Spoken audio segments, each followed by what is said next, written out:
नमस्ते दोस्तों, स्वागत है आप सबका एक और ज़बरदस्त चाइनीज़ ड्रामा एक्सप्लेनेशन में। आज हम बात करेंगे 2026 की सबसे बड़ी हिट सीरीज़ जिसका नाम है परस्यूट ऑफ जेड, या चाइनीज़ में कहें तो ज़ूयू, मतलब जेड की तलाश। ये एक हिस्टोरिकल ड्रामा है 40 एपिसोड का, और आज हम इस वीडियो में सिर्फ एपिसोड 1 कवर करेंगे। और मैं आपको प्रॉमिस करती हूँ ये एपिसोड काफ़ी एंटरटेनिंग होने वाला है। आप हंसोगे भी, इमोशनल भी होगे और एंड में बोलोगे नेक्स्ट एपिसोड कब। तो बिना टाइम वेस्ट किए लाइट्स, कैमरा एंड एक्शन। पहले थोड़ा ड्रामा के बारे में जान लेते हैं। परस्यूट ऑफ जेड एक नोवेल पर बेस्ड है। तुआन जी लेक्सी ने लिखा था। डायरेक्टर हैं जैंग किंग जे, जो पहले भी ब्लॉसम जैसी सुपरहिट ड्रामा बना चुके हैं। इसका मतलब है विजुअल्स और डायरेक्शन एकदम टॉप क्लास होगी।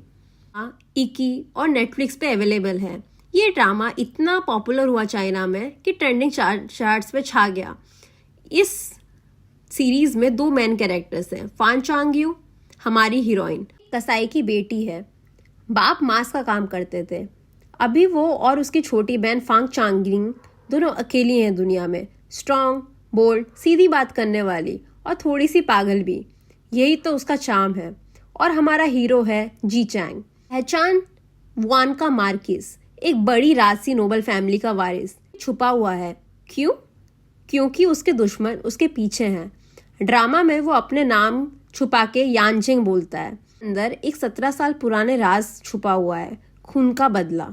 इन दोनों की पहली मुलाकात बर्फ में एक बेहोश आदमी के रूप में, और यहाँ से शुरू होती है एक ऐसी लव स्टोरी जो फेक शादी से शुरू होगी और जंग के मैदान तक पहुंचेगी। एपिसोड की शुरुआत एक शैडो पपेट से होती है। ये एक पुरानी चाइनीज परफॉर्मिंग आर्ट है। पर्दे पर एक नाटक चल रहा है। एक पोएम सुनाई देती है जिसमें इस पूरी कहानी का इशारा छुपा हुआ है।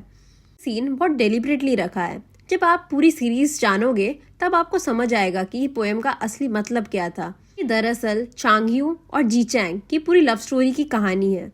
सीधा बोल दूं, ये एक डायरेक्टर का सिग्नेचर स्टाइल है। उनकी पिछली ड्रामा ब्लॉसम भी पपेट शो से स्टार्ट हुई थी। तो अगर आपको ये थोड़ा अजीब लगा तो सोचना मत, ये इंटेंशनल है और बहुत मीनिंगफुल भी। अब यहाँ से शुरू करते हैं असली कहानी।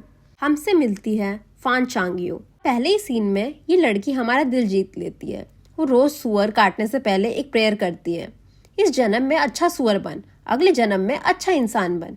दोस्तों, ये प्रेयर सुन के हंसी भी आती है, लेकिन सोचना ये लड़की कितनी मेहनत करती है। दिन का पहला काम इतने दिल से करती है। यही उसकी सच्ची नेचर है। तो आप चांग-यू का बैकग्राउंड समझो। चांग-यू और उसकी छोटी बहन चांग-किंग अनाथ हैं। उनके माता पिता को डकैतों ने मार दिया था। अब घर में कोई भी मर्द नहीं है, कोई सहारा नहीं है, सिर्फ 2 बहन है। पैसा ज्यादा नहीं है, घर भी मुश्किल से चल रहा है। लेकिन चांग-यू ने हार नहीं मानी। उसने सोचा कि पापा नहीं है तो क्या हुआ, मैं उनकी दुकान बंद नहीं होने दूंगी, मैं मीट शॉप चलाऊंगी। कसाई की बेटी होना कोई छोटी बात नहीं थी उस जमाने में। लोग नाक बीच के चढ़ाते थे उसे, लेकिन चांग-यू को कोई फर्क नहीं पड़ता था। वो अपने काम को बहुत प्राउडली करती थी। आज वो एक अमीर घर की पार्टी में काम करके वापस आ रही थी ताकि थोड़े पैसे मिल सके, लेकिन रात हो गई थी। बाहर कड़ी बर्फ पड़ रही थी, रास्ता सुनसान था। चांग-यू अकेले चलते चलते जा रही थी और तभी धड़ाम उसके पाँव के किसी चीज टकरा गई। नीचे देखा तो एक आदमी बर्फ में पड़ा था, बेहोश, जख्मी, खून बह रहा था, लगभग मरने की कगार पर।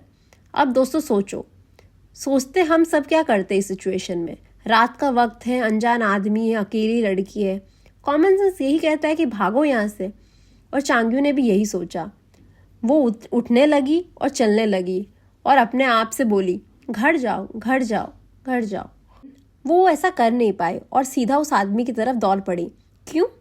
क्योंकि उसने एक चीज देखी। उस आदमी के हाथ में एक जेड की हेयर पिन, चांदी की, खूबसूरत सी, और वो हेयर पिन बिल्कुल वैसी थी जैसी उसकी माँ की थी। और एक और बात, वो बेहोश आदमी नींद में एक शब्द बोला, माँ। चांग-यू का दिल पिघल गया।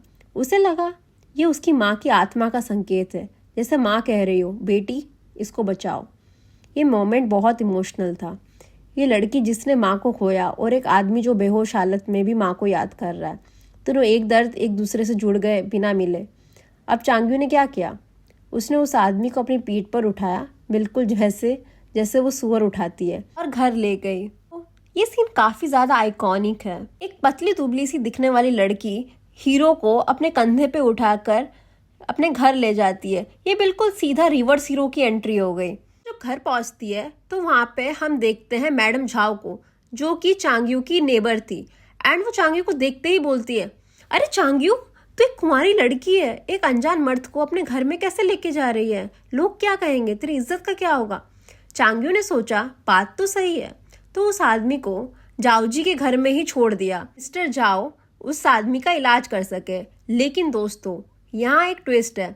छोटी बहन चांगनिंग बहुत स्ट्रिक्ट गार्ड बन चुकी थी। बोली एक आदमी और औरत अकेले कमरे में नहीं रहेंगे, और चांग्यू अकेले थोड़ी देर के लिए उस जख्मी आदमी के पास रही, खून बंद करने की कोशिश में। तभी मिस्टर झाओ आए। जो उन्होंने देखा उससे उनकी सांसें ही रुक गई, क्योंकि चांग्यू ने सारी दवा ही पिला दी। इसे देखकर मिस्टर झाओ चांग्यू पे चिल्लाए और कहा, भाई एक गधे के लिए थी, गधे के लिए एक इंसान को गधे की मात्रा में दवाई दोगे? दोस्तों, यहाँ पे खुलासा होता है मिस्टर झाओ एक्चुअली एक वेट है, जो कि इंसानों का नहीं जानवरों का डॉक्टर है। चांग्यू ने सीधे लॉजिक से जवाब दिया, पिछली बार कम खून था तो कम दी, इस बार ज्यादा था तो खून ज्यादा दे दिया। और बिलीव इट और नॉट, वो दवाई काम कर गई। उस आदमी का खून थमा, खांसी आई, क्लॉट निकला और वो ठीक होने लगा। जिंदगी और मौत के बीच एक कस्बी लड़की की कॉमन सेंस ने काम किया। जब वो आदमी होश में आया तब हम पहली बार उस आदमी की झलक देखते हैं, और ये और कोई नहीं, जी चैंग है। उसने अपना नाम लेकिन यानजेंग बताया। ये उसका छुपा हुआ नाम है।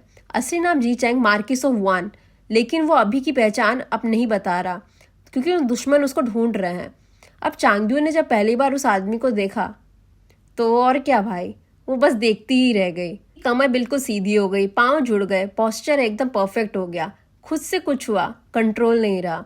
वो जल्दी बोली, अंकल जाओ ने बचाया, मैं तो बस वहां थी। और जीचैंग ने सोचा, एक वेट ने मुझे बचाया, एक गधे के लेवल के मेडिकेयर मुझे मिला है, शुक्रिया। फिर चांग्यू ने उसे घर फैमिली के बारे में पूछा। जीचैंग ने जवाब दिया, नाथ है एंड उसका इस दुनिया में कोई नहीं है। फिर हमें दिखाया जाता है कि चांग्यू काफी परेशान थी, क्योंकि इलाज की दवाई काफी ज्यादा महंगी थी और उसके पास पैसे नहीं थे। तो उसने किया क्या होगा, अपनी माँ की जेड़ की हेयरपिन गिरवी रख दी। वही हेयरपिन जो उसने उस रात जीचैंग के हाथ में देखी थी, वही हेयरपिन जिसके वजह से उसने एक अनजान आदमी को बचाया था, वही हेयरपिन जो उसकी माँ की निशानी थी। दोस्तों, ये एक बहुत भारी डिसीजन था। माँ के जाने के बाद वो हेयरपिन ही थी जो बस चांग्यू के पास थी, उसकी माँ की निशानी। लेकिन चांग्यू ने उसी हेयरपिन को दांव पर लगा दिया एक अनजान इंसान के लिए। इन पैसों से उसने 2 नए सुअर खरीद दिए और अपने मीट शॉप दोबारा शुरू कर ली, ताकि जीचैंग की दवाई और दोनों बहनों का घर चल सके। एक अनजान आदमी के लिए इतना सब, यही तो है फान चांग्यू, बिना सोचे दिल से करने वाली। जीचैंग जो अभी ठीक हो रहा था, उनका एक संदेशी बर्ड था, जिससे उसने एक लेटर भेजा जो लोग उसको ढूंढ रहे थे उसके लिए, और उसको बताया कि वो यहाँ पे सही है लेकिन छुपा हुआ है। चांग्यू ने वो फाल्कन देखा और गलती से उस पर पत्थर फेंक दिया। पत्थर उस फाल्कन को तो नहीं लगा, बट जाके एक सिपाही को लग गया। बट बाद में पता चलता है कि वो सिपाही उन शरणार्थियों को ढूंढ रहे हैं और पकड़ रहे हैं जो बिना डॉक्यूमेंट के शहर में घुस गए, और जो पकड़ा जाता जंग के मैदान में भेज दिया जाता, यानी कि सीधा मौत। चांग्यू ने सोचा जीचैंग पकड़ा जाएगा, उसके पास कोई ट्रैवल डॉक्यूमेंट नहीं है। उसने जल्दी जल्दी जीचैंग को, पूरी तरह ठीक भी नहीं था, सुअर के बाड़े में छुपा दिया, सुअरों के बीच मांस की गंदी बदबू में।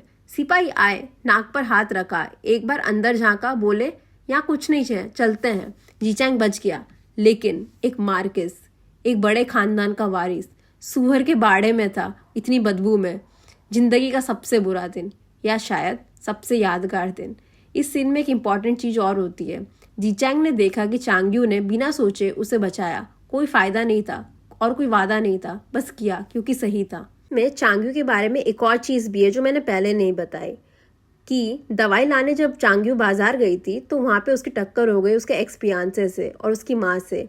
ये लोग एकदम घटिया किस्म के लोग थे।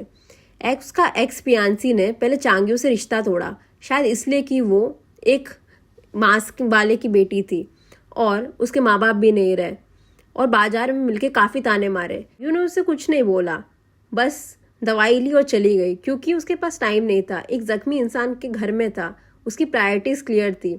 दोस्तों, ये एक छोटा सा सीन दिखाता है कि चांग्यू का पास्ट कितना दर्दनाक रहता। उसका रिश्ता टूट गया, अकेले रह गए, उसके माँ बाप भी चले गए, लेकिन वो कभी नहीं टूटी, वो आगे बढ़ती रही। यही तो उसकी स्ट्रेंथ है। और यहीं पर एपिसोड 1 की अंत हो जाता है, लेकिन जी चैंग और चांग्यो की लव स्टोरी का शुरुआत होती है। इसलिए अलग है क्योंकि फान चांग्यो कोई आइडल हीरोइन नहीं है, वो रियलिस्टिक है। वो सुअर काटने वाली है, बाजार में काम करने वाली है, दवाई गधे की मात्रा में देने वाली है, और फिर भी उसका दिल इतना बड़ा है कि एक अनजान के लिए सब कुछ दांव पर लगा देती है।